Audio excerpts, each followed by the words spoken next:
बड़ा सा शादी का मंडप सजा हुआ था। एक दूल्हा अकेला मंडप पर बैठा था। वो बहुत गुस्से में लग रहा था, गुस्सा ऐसा कि अगर कोई सामने आ जाए तो उसकी मौत हो जाए। तभी हाथ में बंदूक लिए 8-10 लोग वहाँ आते हैं। वो दूल्हे के पास जाकर डरते हुए कहते हैं, भैया जी वो लड़की कहीं नहीं मिली, हमने उसे हर जगह ढूंढा। उनकी बात सुनकर दूल्हा गुस्से से खड़ा हो जाता है। वो जोर से चिल्लाते हुए कहता है, तुम सबके होते हुए वो भागी कैसे? एक काम भी ठीक से नहीं कर सकते तुम लोग। एक लड़की पर नजर नहीं रख पाए, दफा हो जाओ यहाँ से। भैया जी। वो सभी उस लड़के को भैया जी कहकर बुला रहे थे, जिससे ये साफ पता चल रहा था कि वो कोई बहुत बड़ी हस्ती है। वहीं एक कोने में कुछ लोग घबराकर सर झुकाए खड़े थे। इससे अंदाजा लगाया जा सकता था कि शायद वो लड़की के परिवार वाले हैं।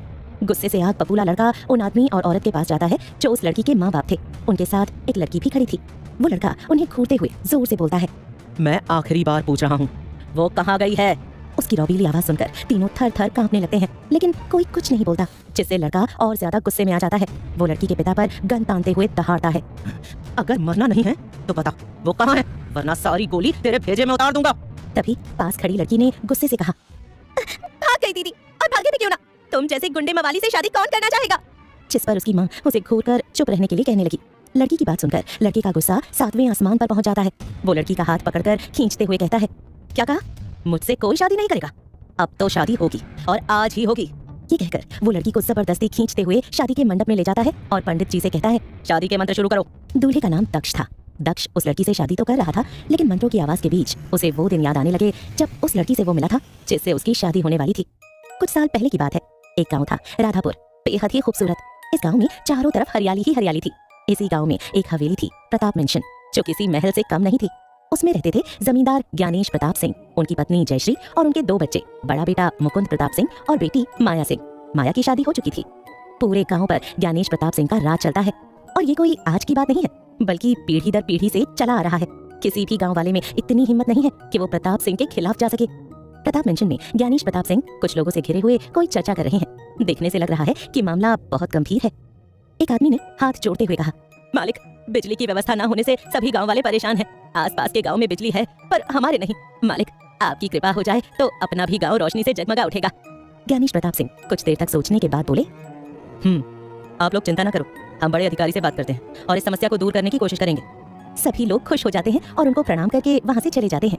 तभी उनकी पत्नी जयश्री अंदर आती हैं और बोलती हैं, तो खत्म हो गई आपकी सभा? अरे भाग्यवान, आप तो जानती हैं कि चुनाव का वक्त है। अपना मुकुंद चुनाव लड़ रहा है, ऐसे में अगर हम गांव वालों की मुश्किलें हल कर लेते हैं तो अपनी जीत पक्की है। ज्ञानेश की बात पर जयश्री ने कहा, अरे आप चुनाव की चिंता कब से करने लगे? हमारी जीत तो हर हाल में पक्की है। उनकी बात सुनकर ज्ञानेश अपनी मूंछों पर ताव देने लगते हैं।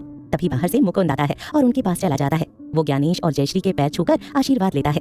ज्ञानेश ने मुकुंद से पूछा, और बेटा कैसी चल रही है चुनाव की तैयारी? मुकुंद ने मुस्कुराते हुए कहा, बहुत ही अच्छी बाबूजी, हर बार की तरह इस बार भी जीत अपनी ही होनी है। तभी मुकुंद की पत्नी मानसी सर पर पल्ला डाले चाय नाश्ता लेकर आती है और सबको देती है। वो वापस मुड़कर जाने लगती है। तभी जयश्री बोलती है, अरे बहुरिया, हमारे घर की रौनक कहाँ है? सुबह से दिखाई नहीं दिया। मानसी ने कहा, वो अम्मा जी, वो सुबह ही अपने साथियों के साथ कहीं चला गया था। आप तो जानती हैं कि वो मनमौजी है, जो मन करता है वही करता है।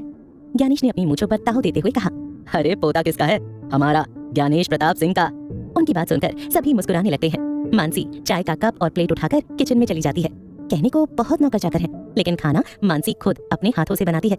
सबको सबकी पसंद का खाना खिलाना उसे अच्छा लगता है। वहीं दूसरी तरफ रोड पर धुआं उड़ाते हुए 3-4 जीप फुल स्पीड से चल रही हैं। उसमें बैठे कुछ लोगों के हाथ में बंदूकें थी। वहीं उनके बीच एक 26-27 साल के आसपास का एक व्यक्ति बैठा हुआ है, आंखों पर ब्लैक गॉगल्स लगाए हुए, व्हाइट कुर्ता और ब्लैक जीन्स पहने हुए, देखने में किसी हीरो की तरह, एकदम दमदार पर्सनैलिटी। उनमें से एक बंदूकधारी गोपाल, जो कि भैया जी का खास आदमी है, बोलता है, भैया जी क्या इरादा है, कहाँ चलना है? भैया जी यानी दक्ष प्रताप सिंह, वो ज्ञानेश का पोता और मुकुंद का बेटा था। दक्ष ने अपने गॉगल्स निकालकर अपने कुर्ते की जेब में रखे और कहा, चलो आज चमेली के अड्डे पर चलते हैं, चुनाव का टाइम है, अपने लोग बहुत मेहनत कर रहे हैं, उनका मूड भी फ्रेश हो जाएगा। दक्ष की बात सुनकर सभी खुश हो गए। वाह भैया जी, आप हम लोगों का कितना ध्यान रखते हैं। दक्ष ने हंसते हुए कहा, अरे ध्यान तो रखना ही पड़ेगा ना, तभी तो तुम सब खुश होकर दिल से काम करोगे। ड्राइवर कार तेज स्पीड में चला रहा था। तभी वो अचानक झटके से जीप रोकता है। उसके पीछे आ रही बाकी जीपें भी झटके से रुक जाती हैं। पीछे की सीट पर दक्ष के साथ बैठे गोपाल ने कहा, अबे अंधा है क्या, या भैया जी को मारने का इरादा है? ड्राइवर ने बड़ी मुश्किल से डरते हुए कहा, भैया जी सामने। अबे क्या हुआ, कोई भूत देख लिया क्या? गोपाल ने मजाक करते हुए कहा। फिर दक्ष से बोला, भैया जी हम देखते हैं। वो बाहर निकलता है और सामने देखते ही उसकी आंखों में गुस्सा उतर आता है। वो झुककर दक्ष के कान में कुछ कहता है, जिस पर दक्ष मुस्कुराते हुए बाहर निकलता है। दक्ष जब सामने देखता है तो भूषण ठाकुर और उसके आदमी बीच सड़क पर कार रोक कर खड़े थे। भूषण ठाकुर चुनाव में मुकुंद के अपोजिट खड़ा था। वो प्रताप फैमिली से बहुत नफरत करता था। उसे पूरे गांव पर राज करना था, जो वो ज्ञानेश प्रताप सिंह की वजह से नहीं कर पा रहा था। भूषण दक्ष के पास आते हुए बोला, बच्चे अपने बाप से कह देना कि चुनाव से पीछे हट जाए और अपना नाम वापस ले ले। दक्ष हंसते हुए बोला, क्यों डर गए क्या? अभी तो चुनाव हुए भी नहीं और पहले ही हार मान ली। फिर भूषण की आंखों में देखते हुए कहा, बच्चा समझने की भूल मत करना, चुपचाप अपने आदमियों को लो और यहाँ से दफा हो जाओ। भूषण गुस्से में दांत पीसते हुए बोला, इस बार तो जीत मेरी ही होगी। हारने के बाद तेरे बाप की पूरे गांव में बदनामी ना हो, इसलिए नाम वापस लेने के लिए कह रहा हूँ। पर कोई बात नहीं, लगता है इस बार तुम सब अपनी बेइज्जती करवा कर ही दम लोगे। दक्ष ने भूषण को घूरते हुए कहा, तू हमारी चिंता छोड़ दे भूषण, अपनी सोच।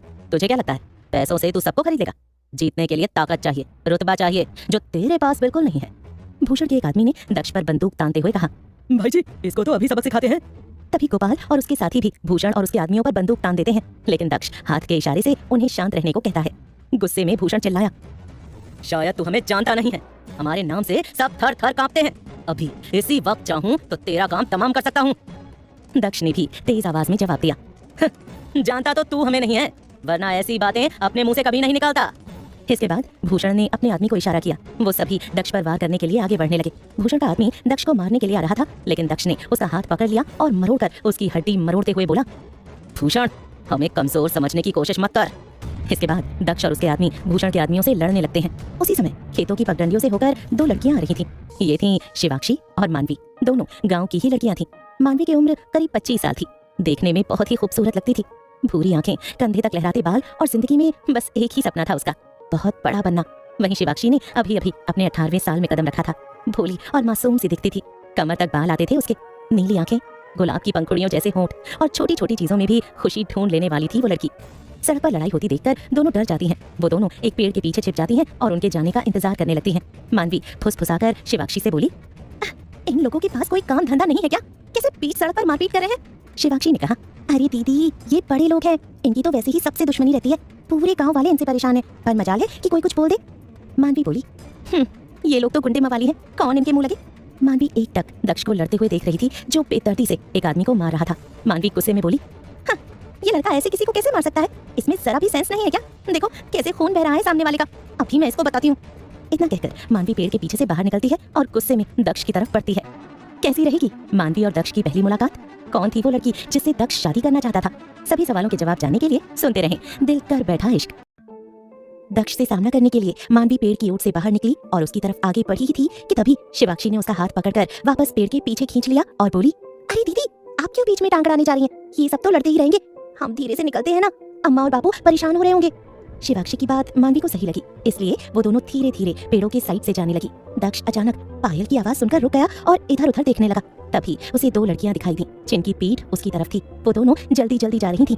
तभी मानवी ने पीछे की तरफ देखा और दक्ष को अपनी तरफ देखते देखकर तुरंत मुंह फेर लिया और धीरे से बोली, उसने हमें देख लिया।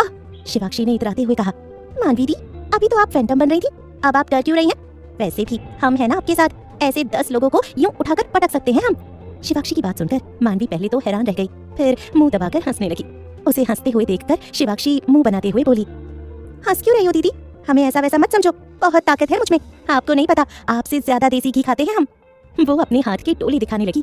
मानवी ने अपनी हंसी कंट्रोल करते हुए कहा, हाँ हाँ तू तो बहुत ताकतवर है, चल अब ज्यादा टोले मत दिखा, नहीं तो ये सारे तुझे देखकर डर जाएंगे। शिवाक्षी ने मुंह बनाते हुए कहा, हाँ हाँ पता है आप मेरा मजाक उड़ा रही हो। वही दक्ष दोनों को ज्यादा देख रहा था। तभी गोपाल उसके पास आया और बोला, क्या हुआ भैया जी? कुछ नहीं, तुम इन लोगों को सबक सिखाओ, हम घर वापस जा रहे हैं। दक्ष ने कहा और जीप में बैठकर घर के लिए निकल गया। इधर शिवाक्षी और मानवी जैसे ही घर पहुंची, एक आवाज ने उनके कदम रोक लिए। वो दोनों डरते हुए पीछे मुड़ती हैं तो खाट पर 2 बुजुर्ग आदमी और एक महिला बैठे हुए दिखाई देते हैं। बुजुर्ग महिला ने हुक्का गड़गड़ाते हुए कहा, क्यों री छोरी, इतना वक्त कहाँ लगा दिया? कब की गई थी तुम दोनों और अब आ रही हो? बुजुर्ग आदमी ने कहा, अरे भगवान, तुम तो आते ही राशन पानी लेकर चढ़ गई बच्चियों पर। बुजुर्ग महिला ने तंज कसा, हाँ, आप तो चुप ही रहो, आपने ही इन्हें सर पर चढ़ा रखा है। तभी अंदर से एक महिला सिर पर पल्लू डाले आती है और बोलती है, अम्मा जी मैं समझाती हूँ इन दोनों को। बुजुर्ग महिला ने कहा, अरे संगीता, तू तो इस शिवाक्षी को समझा, खुद तो बिगड़ी हुई है, मेरी लाडो को भी बिगाड़ रही है। बुजुर्ग आदमी ने कहा, अरे शारदा अब रहने भी दो, बेचारी बच्चियां खेतों से काम करके आई हैं, थोड़ा बैठने तो दो। बुजुर्ग आदमी का नाम हरीलाल था। वो शिवाक्षी और मानवी को अंदर जाने का इशारा करता है, जिस पर वे दोनों जल्दी से घर के अंदर भाग जाती हैं। तभी शारदा ने पूछा, अरे ये तो बताती जा, तेरा बापू जयंत खेतों से कब तक आएगा? जयंत मानवी के पिता हैं और संगीता उसकी माँ। गांव में मानवी और शिवाक्षी का 3 कमरों का छोटा सा घर है, जो कि मिट्टी और पत्थरों से बना हुआ है। जयंत खेती बाड़ी करके किसी तरह अपने परिवार की रोजी रोटी चलाते हैं। मानवी और शिवाक्षी जैसे ही घर के अंदर आती है, संगीता शिवाक्षी को घूरते हुए कहती है, क्यों री शिवाक्षी, तुझसे कितनी बार कहा है कि मानवी से दूर रहा कर। खुद तो बिगड़ी हुई है, मेरी लाडो को भी बिगाड़ रही है। इसके माँ बाप तो चले गए, लेकिन इसे छोड़ गए, नाक में दम कर रखा है बिल्कुल। संगीता की बातें सुनकर शिवाक्षी की आंखें नम हो जाती हैं। संगीता और जयंत उसके चाचा चाची हैं। जब वो 3 साल की थी, तभी एक महामारी में उसके मम्मी पापा की मौत हो गई थी। तब से ही वो संगीता और जयंत को माँ बाप मानती है। वैसे तो सभी उससे प्यार करते हैं, पर कभी कभी संगीता उसके साथ रूखा व्यवहार करती है, और अगर बात मानवी की हो तो अकेले में वो उसे 2-4 थप्पड़ भी मार देती है। पर शिवाक्षी ने कभी भी उनकी बातों या फिर मार का बुरा नहीं माना, क्योंकि वो चाहे जैसी भी थी, उसने उन्हें माँ का दर्जा दिया था। वो दिल से उन्हें अम्मा बोलती थी। आज वो सिर्फ उन्हीं लोगों की वजह से एक बेहतर जिंदगी जी रही थी। शिवाक्षी की आंखों में आंसू देखकर संगीता बोली, हाँ, अब आंसू बहाने मत बैठ जाना। पता है ना, तेरे बापू के आने का वक्त हो गया है, अभी खाना भी बनाना है। चल रसोई में जरा हाथ बटा। शिवाक्षी ने नल पर जाकर हाथ मुंह धोया और रसोई में चली गई खाना बनाने। संगीता मानवी के पास गई और बोली, तुझसे कितनी बार कहा है कि शिवाक्षी से दूर रहा कर, सुनती क्यों नहीं है? मानवी ने हंसते हुए कहा, अरे अम्मा, कितने दिनों बाद तो मैं गाँव आई हूँ, फिर शिवाक्षी साथ रहती है तो वो मेरा काम कर देती है। दरअसल मानवी बाहर रहकर पढ़ाई करती है और बस छुट्टियों में ही घर आती है, इसलिए उसका अधिकतर वक्त शिवाक्षी के साथ ही बीतता है। जयंत ने शिवाक्षी को भी शहर भेजना चाहा पढ़ने के लिए, लेकिन शिवाक्षी घर की परिस्थितियां जानती थी, इसलिए उसने मना कर दिया। 12वीं पास करने के बाद अब वो घर पर रहकर संगीता की घर के कामों में मदद करती है या फिर जयंत के साथ खेतों में काम करती है। मानवी ने नल पर हाथ मुंह धोते हुए कहा, अम्मा, तुम बेवजह शिवाक्षी के पीछे पड़ी रहती हो, क्या बिगाड़ा है उसने तुम्हारा? संगीता ने मुंह बनाते हुए कहा, अरे तुझे क्या पता कि उसकी वजह से हमारे खर्चे कितने बढ़ गए हैं। तेरी शादी ठीक से हो जाए वही बहुत है, उसके लिए पैसे कहाँ से लाएंगे? मानवी ने तौलिए से हाथ पोंछते हुए कहा, अम्मा, तब की तब देखी जाएगी, उसके लिए तुम अभी से परेशान क्यों हो रही हो? मेरी तो कोई सुनता ही नहीं, करो जो करना है, संगीता ने कहा और बड़बड़ाते हुए वहाँ से चली गई। मानवी ने हंसते हुए कुछ देर उन्हें देखा और फिर अपने कमरे में जाकर पढ़ने लगी। वही शिवाक्षी रात का खाना बनाकर सबको खिलाने में व्यस्त हो गई। उसके लिए कब रात बीत गई और कब सुबह हो गई पता ही नहीं चला। सुबह के 5 बजे ही शिवाक्षी उठ जाती है, नहा धोकर आंगन में तुलसी जी में जल चढ़ाकर दिया जलाती है और फिर चूल्हे पर सबके लिए चाय बना रही होती है। वो सबसे पहले शारदा और हरीलाल को चाय देती है, फिर जयंत को और सबसे आखिर में मानवी को, जो अभी सोकर उठी थी।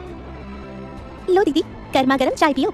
शिवाक्षी ने चाय का गिलास मानवी को थमाते हुए कहा और खुद भी उसके बगल में बैठ गई चाय पीने।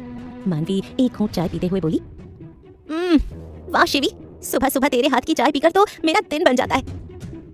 तभी शिवाक्षी ने चहकते हुए कहा, अच्छा दीदी, आप नहा धोकर तैयार हो जाओ, सारा काम निपटाने के बाद आज हम आपको यहाँ के बाजार में ले जाएंगे, वहाँ की चाट आप खाएंगी ना तो खूब तारीफ करेंगी।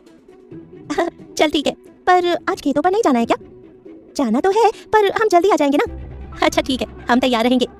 इसके बाद शिवाक्षी ने मानवी के पास जाकर धीरे से उसके कान में कहा, अच्छा दीदी, ये बात अम्मा को मत बताना, नहीं तो वो हम दोनों को जाने नहीं देंगी। मानवी हंसते हुए बोली, अच्छा ठीक है, नहीं बताऊंगी। इधर प्रताप मेंशन में दक्ष जिम एरिया में एक्सरसाइज कर रहा था। उसने सिर्फ लोअर पहन रखा था। उसकी बॉडी इस वक्त पसीने से लथपथ थी, जिससे वो देखने में काफी आकर्षक लग रहा था। तभी मानसी उसके लिए गिलास में जूस लेकर आई और बोली, बेटा, बाबूजी तुम्हारा इंतजार कर रहे हैं।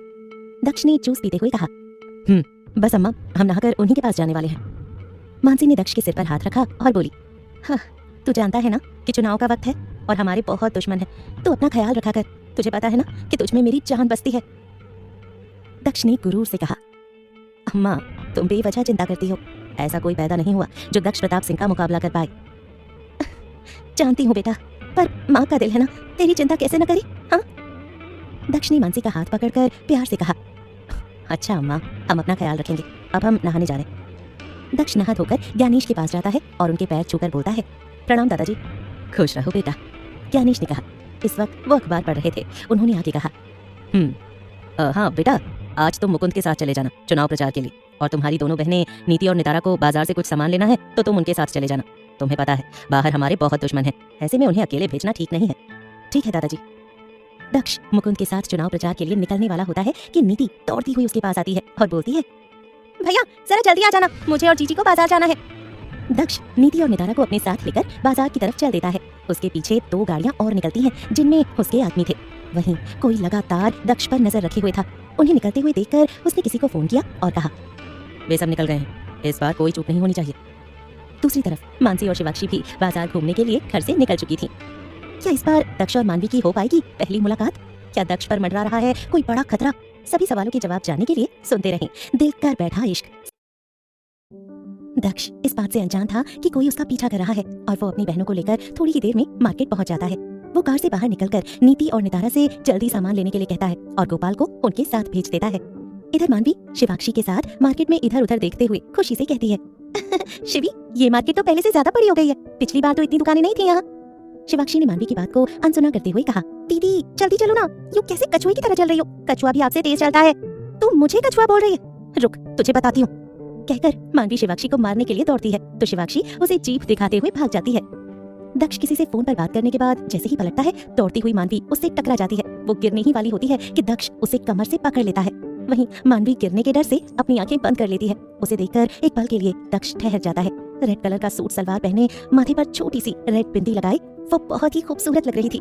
जब मानवी को महसूस हुआ कि वो नीचे नहीं गिरी है तो वो धीरे से अपनी आंखें खोलती है। उसकी नजरें जैसे ही दक्ष की नजरों से टकराती हैं, वो झटके से उससे अलग होती है। माफ करिएगा, ये बोलकर वो भाग जाती है। दक्ष उसे जाते हुए देखता रहता है। उसे लगता है कि उसने उसे पहले कहीं देखा है, लेकिन फिर दिमाग पर ज्यादा जोर नहीं देता है और अपना सिर झटककर अपने फोन की ओर देखने लगता है। इधर शिवाक्षी ने इधर उधर देखते हुए कहा, अरे ये दीदी कहाँ रह गई? मानवी ने शिवाक्षी का कान पकड़ते हुए कहा, मैं यही हूँ। और क्या कह रही थी तू? शिवाक्षी ने जल्दी से कहा, दीदी कान छोड़ो ना, दर्द हो रहा है। मानवी उसका कान छोड़ देती है और बोलती है, चल अब तू ही देर कर रही है। शिवाक्षी ने दुकान की तरफ इशारा करते हुए कहा, दीदी रुको ना, यहाँ देखो कितनी सुंदर चूड़ियां हैं, चलो ना लेते हैं। चल, मानवी ने मुस्कुराते हुए कहा। उसी दुकान पर नीति और नितारा भी अपने लिए चूड़ियां देख रही थी। दक्ष उनके पास खड़ा इधर उधर देख रहा था क्योंकि वो कोई रिस्क नहीं लेना चाहता था। तभी नीति और मानवी ने एक ही चूड़ी पर एक साथ हाथ रखा और किसी और का हाथ देखकर दोनों ने एक दूसरे को घूरा। नीति ने कहा, ये पहले मैंने पसंद की है इसलिए ये मैं लूंगी। मानवी ने भी कहा, नहीं इसे पहले मैंने पसंद किया है इसलिए ये तो मैं ही लूंगी। दोनों ही उस चूड़ी को छोड़ने के लिए तैयार नहीं थी क्योंकि दोनों को ही वो शाइनिंग मल्टी कलर की चूड़ियां पसंद आई थी। नीति ने मानवी को घूरते हुए कहा, तुम जानती नहीं हो कि मैं कौन हूँ, अभी मेरा भाई चाहे तो पूरी दुकान खरीद सकता है। मानवी ने भी उसे घूरते हुए जवाब दिया, क्यों तुम्हारा भाई कोई तोप है क्या जिसकी धमकी मुझे दे रही हो? चूड़ियां तो मैं ही लूंगी। नीति ने अपने भाई को बुलाया। भैया! दक्ष उसके पास आया और पूछा, क्या हुआ? दक्ष को देखते ही मानवी थोड़ी घबरा जाती है क्योंकि अभी थोड़ी देर पहले ही वो उससे टकराई थी। फिर उसे याद आ जाता है कि ये वही लड़का है जो उस दिन कुंडों की तरह लड़ रहा था। तभी नीति ने चूड़ियों की तरफ इशारा करते हुए कहा, भैया मुझे ये वाली चूड़ी लेनी है। हाँ तो ले लो, जो भी तुम्हें लेना हो। नीति ने मानवी की तरफ इशारा करते हुए कहा, पर भैया इसे भी वही चूड़ियां लेनी है। दक्ष ने सामने देखा तो मानवी को देखकर ठहर गया क्योंकि अभी कुछ देर पहले ही वो उससे टकराई थी। दक्ष ने मानवी को घूरते हुए पूछा, तुम जानती हो मैं कौन हूँ? मानवी ने धीरे से बड़बड़ाया, कुंडे। क्या कहा तुमने? दक्ष ने उसे बड़बड़ाते हुए देखकर पूछा। मानवी ने जल्दी से अपनी गर्दन ना में हिलाई, फिर फौरन हाँ में हिला दी, फिर जल्दी से बोली, मैंने कुछ नहीं कहा। उसकी इस हरकत पर दक्ष उसे घूरने लगा, साथ ही उसे हंसी भी आ रही थी जिसे उसने कंट्रोल कर लिया। दक्ष ने नीति को देखते हुए पूछा, तुम्हें ये चूड़ियां पसंद है? हाँ। दक्ष ने नीति के सिर पर हाथ रखते हुए कहा, तो फिर ये चूड़ियां तुम्हारी हैं। ये सुनकर नीति खुश हो गई। तभी पीछे से आवाज आई, ऐसे कैसे आपकी हुई? सबने पीछे देखा तो शिवाक्षी मानवी के पीछे से निकलकर आगे आई। वो अपनी एक सहेली से बात करने में व्यस्त थी, इसलिए नीति और मानवी की बातचीत नहीं सुन पाई थी, लेकिन उसने दक्ष और मानवी की बातचीत सुन ली थी। शिवाक्षी ने दक्ष को घूरते हुए कहा, ये चूड़ियां मेरी जीजी को पसंद आई हैं, तो ये चूड़ियां मेरी जीजी ही लेंगी। दक्ष ने शिवाक्षी को देखा। उसने सफेद और पीले रंग का पटियाला सूट पहना हुआ था। उसकी नीली आंखें, कमर तक लंबे बालों की बनी हुई चोटी और आंखों में गुस्सा देखकर दक्ष को अच्छा नहीं लगा कि कोई उसकी आंखों में आंखें डालकर बात करे। दक्ष ने मानवी को घूरते हुए शिवाक्षी से कहा, ये चूड़ियां क्या, अब मैं पूरी दुकान खरीदूंगा, बोलो अब क्या करोगी? शिवाक्षी कुछ कहने ही वाली थी कि उसकी नजर नीति पर पड़ी जो मुंह फुलाए दूसरी तरफ देख रही थी। नीति! शिवाक्षी ने पुकारा तो नीति ने उसकी तरफ देखा और चहकते हुए बोली, हाँ शिवी जीजी आप यहाँ? शिवाक्षी खुशी से उसके पास गई और बोली, अरे नीति तू यहाँ क्या कर रही है? मानवी की तरफ इशारा करते हुए उसने कहा, शिवी जीजी मुझे और इन्हें हमें एक ही चूड़ियां पसंद आई हैं, आपको तो पता है ना कि मुझे चूड़ियां कितनी पसंद है। शिवाक्षी ने कहा, नीति ये मेरी मानवी जीजी है, तुम्हें बताया था ना। फिर उसने दुकानदार से पूछा, भैया इसमें और भी चूड़ियां हैं क्या? दुकानदार दक्ष के कारण डरा हुआ था। वो घबराते हुए बोला, नहीं। शिवाक्षी ने कुछ सोचते हुए कहा, अब क्या करें? दक्ष ने शिवाक्षी को घूरते हुए कहा, करना क्या है? नीति, तुम चूड़ियां ले लो। नीति ने एक बार शिवाक्षी को देखा। वो शिवाक्षी को अच्छी तरह जानती थी क्योंकि वो दोनों एक ही स्कूल में पढ़े थे। नीति शिवाक्षी से 1 साल छोटी थी, लेकिन शिवाक्षी ने कई बार उसकी मदद की थी और हमेशा उसे अपने साथ घुमाने के लिए ले जाती थी। शिवाक्षी ने कहा, देखो, तुम दोनों को ही ये चूड़ियां पसंद है और तुम दोनों ही इन्हें छोड़ना नहीं चाहती हो, लेकिन मेरे पास एक तरकीब है जिससे किसी को भी बुरा नहीं लगेगा। सब उसे देखने लगे। शिवाक्षी ने जल्दी से चूड़ियां उठाई और अपने दोनों हाथों में पहन ली। नीति और मानवी तो मुंह खोले उसे देखती ही रह गई। जहां ये दोनों चूड़ियों को लेकर आपस में लड़ रही थी, वहीं उसने तो पहन भी ली। शिवाक्षी हाथों में चूड़ियां पहने हंसते हुए अपने हाथों को निहार रही थी। वहीं सभी उसे गुस्से से घूर रहे थे। जब उसने सबके गुस्से भरे चेहरे देखे तो दांत दिखाते हुए बोली, ये चूड़ियां मेरे हाथों में ज्यादा अच्छी लग रही हैं। बेचारी मुझसे कह रही थी कि मुझे पहन लो। ये चूड़ियां भी ना बहुत शैतान है। मानवी और नीति एक साथ बोली, हाँ, शैतान तो बहुत है, तो क्यों ना हम इसे इसकी शैतानी की सजा दे। फिर दोनों ने एक दूसरे को देखा और शरारती मुस्कान लिए शिवाक्षी की ओर देखने लगी। शिवाक्षी उन दोनों को घबराते हुए देखने लगी और लार गटकते हुए मन में सोचने लगी, पता नहीं अब ये दोनों मेरे साथ क्या करेंगी। मानवी और नीति एक दूसरे को देखकर शरारती मुस्कान के साथ शिवाक्षी की ओर बढ़ने लगती हैं। उन दोनों को इस तरह मुस्कुराते देख शिवाक्षी घबरा जाती है और मन में सोचती है, तुम तो गई शिवी बेटा, अब दिमाग चला, नहीं तो ये दोनों तुझे नहीं छोड़ेंगी। इससे पहले कि ये कुछ करे, यहाँ से निकल ले। शिवाक्षी घबराते हुए अपने कदम पीछे लेने लगती है और हल्का सा हंसते हुए कहती है, अरे वो देखो, आइसक्रीम वाला। क्या सच में? मानवी और नीति ये सुनते ही दूसरी ओर देखने लगती हैं और इसी बीच शिवाक्षी वहाँ से भाग खड़ी होती है। जब मानवी और नीति को एहसास होता है कि शिवाक्षी ने उन्हें बेवकूफ बनाया है तो वो गुस्से में उसकी ओर दौड़ पड़ती हैं। दक्ष ये सब देखकर गुस्से से उबल रहा था। वो शिवाक्षी को घूरते हुए धीरे से बुदबुदाया, पागल लड़की। शिवाक्षी मानवी और नीति से बचने के लिए दक्ष के पीछे जाकर छिप जाती है। मानवी और नीति उसे पकड़ने के लिए दोनों ओर से घेर लेती हैं। जैसे ही मानवी शिवाक्षी को पकड़ने के लिए आगे बढ़ती है, उसका संतुलन बिगड़ जाता है और वो गिरने लगती है। लेकिन गिरने से पहले ही दक्ष उसे पकड़ लेता है और उसकी आंखों में देखने लगता है। उधर नीति तब तक शिवाक्षी को पकड़ लेती है और कहती है, अब बताओ जीजी, अब कहाँ भागोगी? बहुत परेशान कर लिया हमें। शिवाक्षी ने मासूम सा चेहरा बनाते हुए कहा, नीति, मैंने क्या किया? मैंने तो तुम्हारी और जीजी की मदद ही की है। नीति ने उसे घूरते हुए पूछा, अच्छा, वो कैसे? उन दोनों की नोकझोंक में दक्ष अपने होश में आता है और मानवी को छोड़ देता है। मानवी खुद को संभालती है और शिवाक्षी की ओर बढ़ जाती है। वहीं एक आदमी लगातार दक्ष पर नजरें गड़ाए हुए था। उसके हाथ में गन थी और वो मौका मिलते ही दक्ष को शूट करने वाला था। क्या दक्ष अपनी ओर बढ़ती मुसीबत से बच पाएगा? क्या मानवी और दक्ष पर चढ़ने वाला है प्यार का रंग? सभी सवालों के जवाब जानने के लिए सुनते रहें दिल कर बैठा इश्क। बाजार में एक आदमी लगातार दक्ष पर नजरें गड़ाए हुए था। उसके हाथ में गन थी और वो मौका मिलते ही दक्ष को शूट करने वाला था। वहीं इधर मानवी, शिवाक्षी और नीति का नोकझोंक चालू था। शिवाक्षी ने उदास सा चेहरा बनाते हुए कहा, मानवी जीजी, नीति, अब मान भी जाओ ना, आप दोनों चूड़ियों को लेकर लड़ रही थी। मुझसे आप दोनों की लड़ाई देखी नहीं गई, इसलिए मैंने अपने दिल पर बड़ा वाला पत्थर रखकर वो चूड़ियां पहन ली। मानवी और नीति घूरते हुए उसे देख रही थी, जिस पर शिवाक्षी इधर उधर देखते हुए बोलती है, चलो ना जीजी, हम चाट खाते हैं। मानवी ने उसे घूरा और आगे बढ़ गई। ये देखकर शिवाक्षी धीरे से बोली, हाँ, बच गई आज तो। फिर नीति को देखते हुए बोली, आओ नीति, गोलगप्पे खाते हैं। वो नीति और नितारा को लेकर मानवी के साथ चाट और गोलगप्पे खाने लगती है। वहीं दक्ष उन सबको घूरते हुए अपने आप से कहता है, अभी तो चूहे बिल्ली की तरह लड़ रही थी, अब देखो साथ में हंस हंस के गोलगप्पे खाए जा रहे हैं। इन लड़कियों का कुछ नहीं हो सकता। शिवाक्षी गोलगप्पे खाते हुए इधर उधर देख रही थी। तभी उसकी आंखें हैरानी से बड़ी हो जाती हैं। वो देखती है कि एक आदमी के हाथ में बंदूक है और वो किसी के ऊपर निशाना लगा रहा है। वो उस तरफ देखती है कि वो किसे गोली मारने वाला है, तो उसकी नजरें दक्ष पर जाकर रुकती हैं। इधर दक्ष फोन पर किसी से बात कर रहा था और उसके साथ आए आदमी थोड़ी दूरी पर खड़े थे। अचानक वो आदमी दक्ष पर निशाना साधते हुए गोली चला देता है, पर गोली लगने से पहले ही शिवाक्षी दक्ष का हाथ पकड़कर उसे अपनी तरफ खींच लेती है। अचानक खींचने की वजह से दक्ष शिवाक्षी के ऊपर गिर जाता है। वो गुस्से में कुछ बोलता कि उसे गोली चलने की आवाज सुनाई पड़ती है।